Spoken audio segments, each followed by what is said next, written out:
Perolehan suara dari Partai Solidaritas Indonesia atau PSI tiba-tiba meroket beberapa hari terakhir. Penggelembungan suara PSI ini terang benderang terjadi. Angkanya terlihat jelas pada laman Sirekap di pemilu 2024.kpu.go.id. Berdasarkan temuan Tribun Timur, penggelembungan suara PSI terjadi di 2 TPS di Kecamatan Bantaeng, Kabupaten Bantaeng di 2 kelurahan berbeda. Penggelembungan suara itu diketahui saat menelusuri laman pemilu 2024.kpu.go.id pada Minggu 3 Maret 2024. Penggelembungan pertama terjadi di TPS 007 Kelurahan Karatuang. Pada data Sirekap, PSI mendapatkan 67 suara. Namun pada formulir C1 yang juga dapat dilihat di laman Sirekap, tertulis PSI tidak mendapatkan satupun suara alias kosong. Selain itu, penggelembungan juga terjadi di TPS 001 Kelurahan Onto, Kecamatan Bantaeng, Kabupaten Bantaeng. Di TPS tersebut pada data Sirekap, PSI mendapatkan 37 suara. Tetapi di unggahan formulir C1 tertulis PSI hanya mendapatkan 5 suara. Berkenaan dengan jumlah perolehan suara, ya, lalu dikaitkan dengan quick count, itu tentunya belum bisa kami komentari karena memang quick count sendiri itu menggunakan metodologi ilmiah dan pelaksanaan quick count oleh lembaga survei itu tentunya juga diawasi oleh asosiasi dari lembaga tersebut. Ya, yang jelas kami hari ini fokus melakukan rekapitulasi secara berjenjang. Dan mengenai hasil perolehan suara peserta pemilu nanti pada waktunya paling lambat 35 hari setelah hari pemungutan suara kami akan umumkan.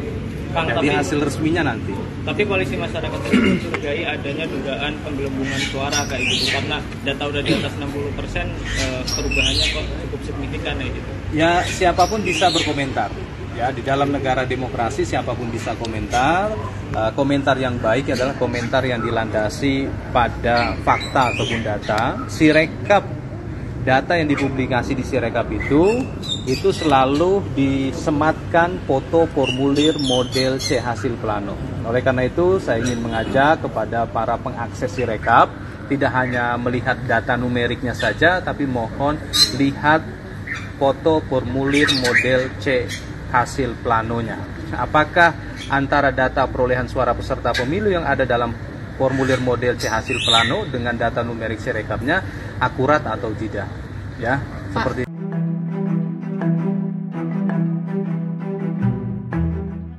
Lonjakan suara secara tiba-tiba rupanya tak hanya terjadi pada Partai Solidaritas Indonesia atau PSI, melainkan juga pada Partai Gelora. Terkait dengan hal ini, politisi Partai Gelora Fahri Hamzah memberikan keterangannya.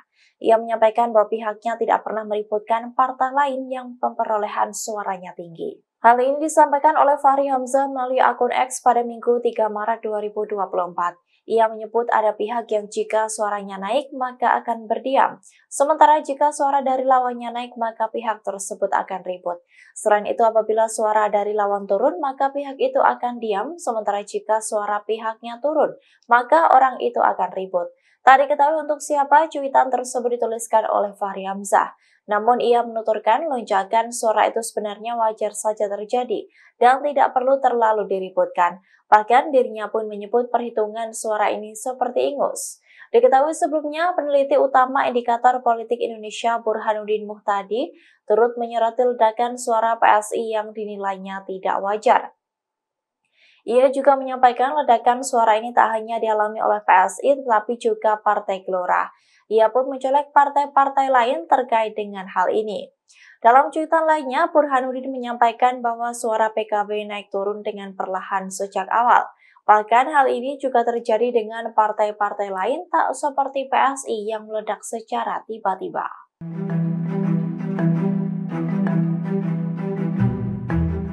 Lonjakan suara dari Partai Solidaritas Indonesia atau PSI dalam kurun waktu 3 hari membuat heboh beberapa pihak. Sindiran demi sindiran juga dilontarkan terhadap partai yang dipimpin oleh Kaisang Pangarep tersebut, mulai dari Capres Anies Baswedan hingga TPN Ganjar Mahfud. Dikutip dari Tribun News, sindiran terkait lonjakan suara PSI itu disampaikan oleh Anies Baswedan di Kampung Akuarium, Jakarta Utara pada Minggu 3 Maret 2024. Ia menyinggung soal adanya cacat pemilu saat mengomentari lonjakan suara tersebut. Anies pun meminta kepada pemerintah harus bertanggung jawab terkait anomali suara ini. Ia juga menyinggol sosok putra bungsu Presiden Jokowi, Kaisang Pangarep, yang merupakan ketua PSI. Anies menyebut meski ketua PSI itu adalah anak presiden, bukan berarti segala hal bisa dilakukan terhadap partai yang dipimpinnya. Sementara itu, Ketua Majelis Pertimbangan P3 M. Romahur Muzi juga memprotes kejanggalan suara ini. Pria yang akrab disapa Romi itu menduga ada operasi sayang anak di balik anomali lonjakan suara PSI tersebut. Menurutnya, lonjakan suara PSI itu tidak masuk akal. Ia juga membandingkan meroketnya suara PSI dengan penurunan suara yang diperoleh P3. Protes itu Romi sampaikan melalui akun Instagram resmi pribadinya pada Sabtu 2 Maret 2024. Kemudian juru bicara Tim Pemenangan Nasional atau TPN Ganjar Mahfud, Ciko Hakim, menduga ada penggelembungan suara di balik melesatnya suara PSI dan menurunnya suara P3. Ciko menyebut selama ini P3 selalu memperoleh hasil pemilu di atas hasil survei yang dilakukan sejumlah lembaga. Hal tersebut terbukti dari perhitungan suara sebelumnya. Suara P3 berada di atas ketentuan ambang batas parlemen 4%. Ciko menegaskan pemilu 2024 diduga kuat ada intervensi dari kekuasaan melibatkan TNI Polri, ASN hingga penyelenggara pemilu.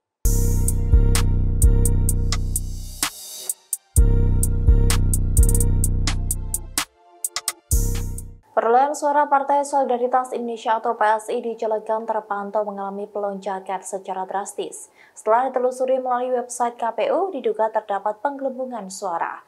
Terkait dengan hal ini, Bawaslu menyebut pihaknya akan menelusuri terkait dugaan tersebut. Dikutip dari Kompas.com, dugaan penggelembungan suara PSI itu terjadi di TPS 004 Kelurahan Bulakan, Kecamatan Cibubur, Kota Cilegon, Banten. Berdasarkan penelusuran di website pemilu2024.kpu.go.id, perolehan suara PSI di TPS 04 yang diunggah ke Sirekap, suara PSI sebanyak 69 suara. Namun, berdasarkan dokumen C1 yang diunggah, suara PSI hanya satu, yaitu suara atas nama caleg DPR RI nomor urut 1 Paulus M. Pangau. Surat suara PSI itu diduga digelembungkan dari surat suara tidak sah. Sebab pada C1, surat suara tidak sah di TPS 04 ada sebanyak 69 suara. Sedangkan di Sirekap, surat suara tidak sah hanya satu. Kemudian di rekapitulasi akhir di Sirekap, suara sah menjadi 262 dan suara tidak sah menjadi 1 suara. Terkait dengan temuan ini, Koordinator Divisi Hukum Pencegahan, Antisipasi, dan Hubungan Masyarakat Bawaslu Kota Cilegon, Subiah, mengaku akan menelusurinya. Ia mengatakan akan menelusuri kebenaran kabar tersebut apakah hoax atau tidak. Namun Subiah menuturkan Bawaslu tidak mendapatkan laporan adanya penolakan hasil perolehan suara di rapat pleno tingkat PPK Kecamatan Cibubur. Ia justru menyebut saat ini sudah melakukan perekapan suara di tingkat kota. Download Tribun X sekarang, menghadirkan lokal menjadi Indonesia.